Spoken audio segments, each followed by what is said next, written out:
You're gonna have to ignore the lighting, ignore the fact that my hair looks like this. I haven't done anything with it today. I'm sorry that I missed my upload on Monday. If I don't get my video uploaded Sunday night or Monday morning, it's just not possible for me to get it up on Monday. And by the time this week I was able to get it uploaded, it was Wednesday, and I was like, is it really worth uploading now? So I didn't do it. So you will see that video on Monday. So this is something that I have not talked about on my channel or on social media at all. A few of my regulars know, and a few people that are close to me, obviously, in my real life know. But it's not something that I wanted to seem attention-seeking for. I know that there are a lot of people who lie on the internet, and even within the cam community, for penny tips, and that is not something that I ever want to be associated with. So I kept it under wraps until I got more information. But it's time that I talk about it now, even if I don't have a definitive answer as to what is happening. So I have had thyroid problems my entire life. My mom had thyroid disease and had to have hers radiated. She took the pill to have it radiated, and was on lifelong medication almost until the day that she died. So with thyroid problems being super genetic, I figured I would probably get it, or being super hereditary, excuse me, I figured I would probably get it.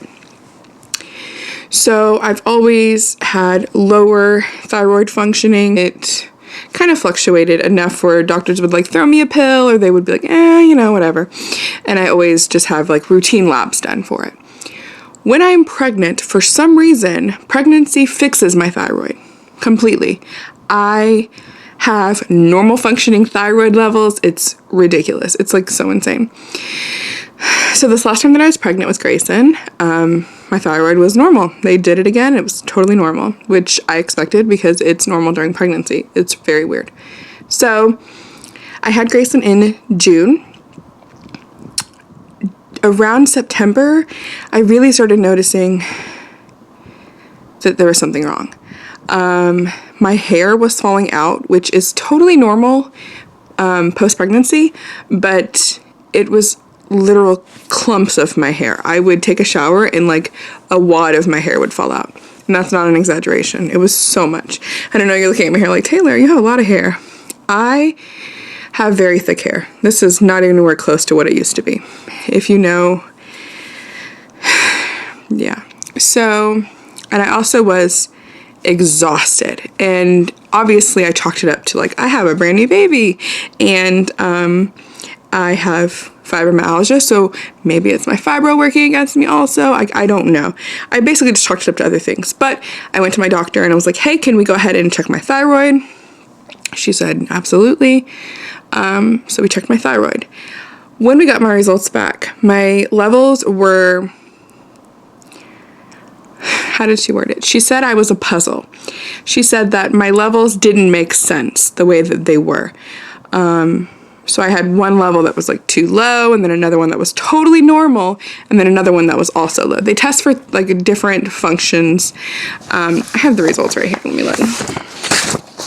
So they test your thyroid panel. She tested my thyroid panel, my metabolic panel, TSH, my T4, and my T3.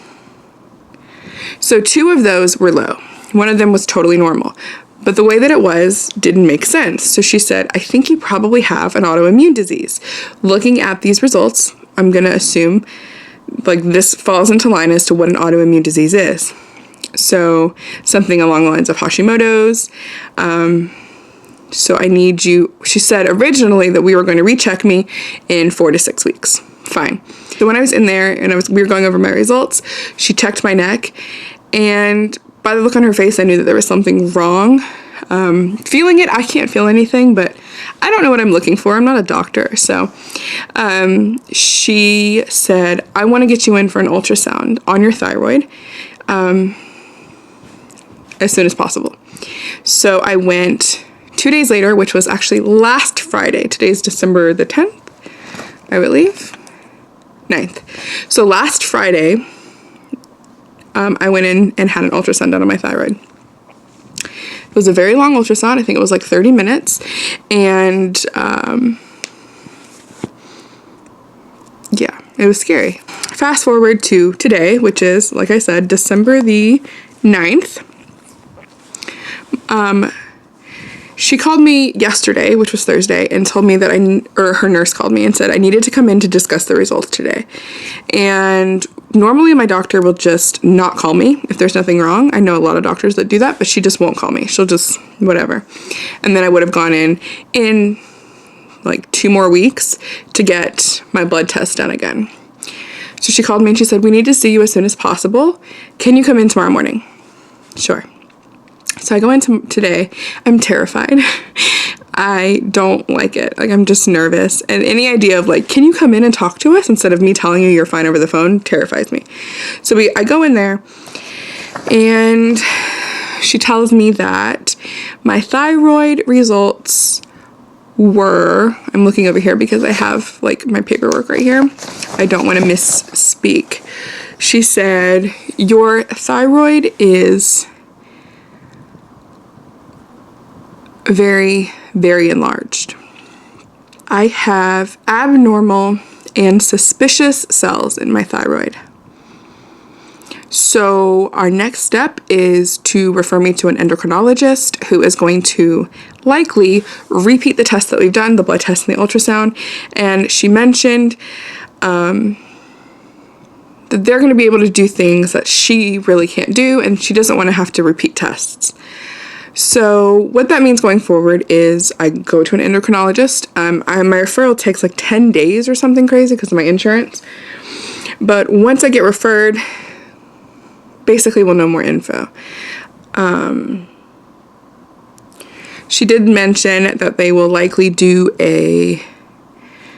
if they come back with the same results that she did, they will likely do a fine needle aspiration, which is where they stick needles in my thyroid, and I'm totally awake for this, and biopsy those really abnormal and suspicious cells that I have to confirm that they're not cancerous, because most of the time thyroid cells like that are not cancerous, but obviously there is a chance. I'm exhausted all the time, and when I say that I'm exhausted, I know not like, oh my god, I'm so tired, like it hurt. Like, I don't even want to get up out of bed. I could sleep for an entire week and still be tired. So that's what's happening.